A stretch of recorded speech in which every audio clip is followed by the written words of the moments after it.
Hello students, एक बार फिर से आपका जियो एरा एजुकेशन में बहुत बहुत स्वागत है। साथ ही आप सभी छात्र छात्राओं का शैक्षणिक सत्र 2021-22 में बहुत बहुत स्वागत है। स्टूडेंट्स, स्कूली शिक्षा एवं साक्षरता विभाग झारखंड सरकार के द्वारा कोविड-19 को ध्यान में रखते हुए कक्षा 1 से 12वीं के संपूर्ण पाठ्यक्रम में 25% की कटौती की गई है।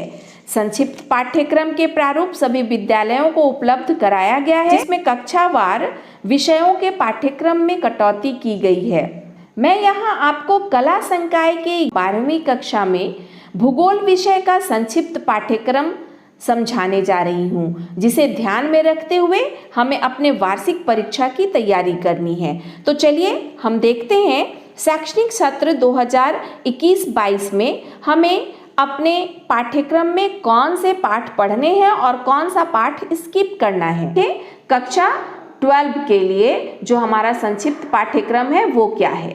तो कक्षा 12 में हम यहाँ देख पा रहे हैं, कक्षा 12 में भी हमारे पास 3 बुक है और पहला जो बुक है वो है मानव भूगोल का मूलभूत सिद्धांत। इसमें जो भी चैप्टर है उसके सामने हाँ लिखा गया है, वो चैप्टर हमें पढ़ने हैं। ठीक है, तो यहाँ हमारा जो पहला चैप्टर है मानव भूगोल प्रकृति एवं विषय क्षेत्र, ये हमें पढ़ना है। विश्व जनसंख्या वितरण घनत्व और वृद्धि, ये भी हमें पढ़ना है। जनसंख्या संगठन भी पढ़ना है। मानव विकास, ये हमारा चैप्टर है, ये भी हमें पढ़ना है।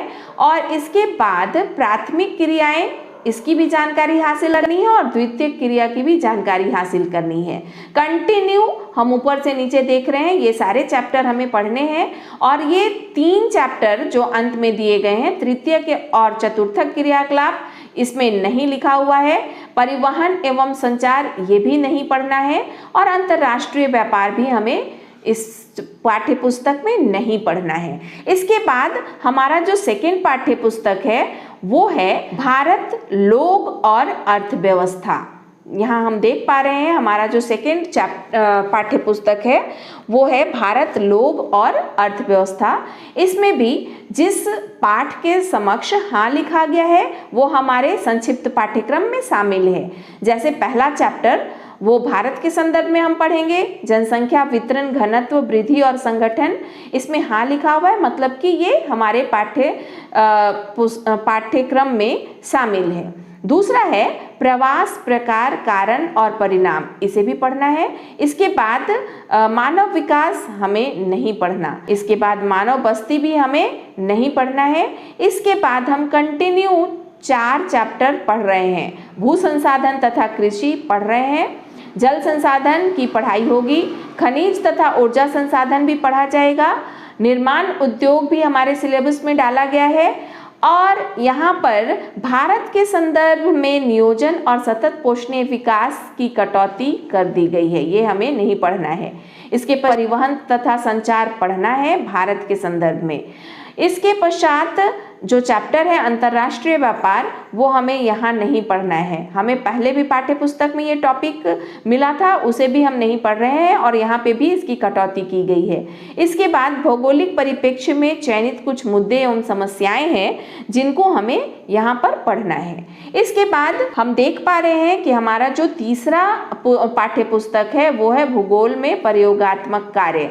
भूगोल में प्रयोगात्मक कार्य जो है वो हमारा 30 मार्क्स कैरी करता है और ये जो हमारे दोनों थ्योरीज वाले पेपर थे वो 70 मार्क्स कैरी कर रहे थे।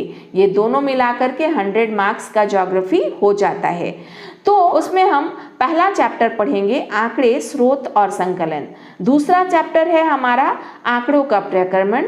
तीसरा है आंकड़ों का आलेखी निरूपण। ये चैप्टर हम तीनों कंटिन्यू पढ़ रहे हैं। आंकड़ों का प्रक्रमण एवं मानचित्र में कंप्यूटर का उपयोग, ये हमारे सिलेबस से हटा दिया गया है। इसके साथ ही कोविड को ध्यान में रखते हुए क्षेत्रीय सर्वेक्षण भी हटा दिया गया है। लास्ट में जो है सूचना, स्थानिक सूचना और प्रौद्योगिकी, इसे हमारे सिलेबस में शामिल किया गया है। तो ये आपके समक्ष था हमारा संक्षिप्त पाठ्यक्रम, हमारे भूगोल विषय का संक्षिप्त पाठ्यक्रम। इसे ध्यान में रखते हुए अपने वार्षिक परीक्षा की तैयारी करें। धन्यवाद। तो मिलते हैं नेक्स्ट वीडियो में आपके परीक्षा पाठ्यक्रम में जो भी इम्पोर्टेंट चेंजिंग हुआ है उसके साथ। तब तक के लिए धन्यवाद।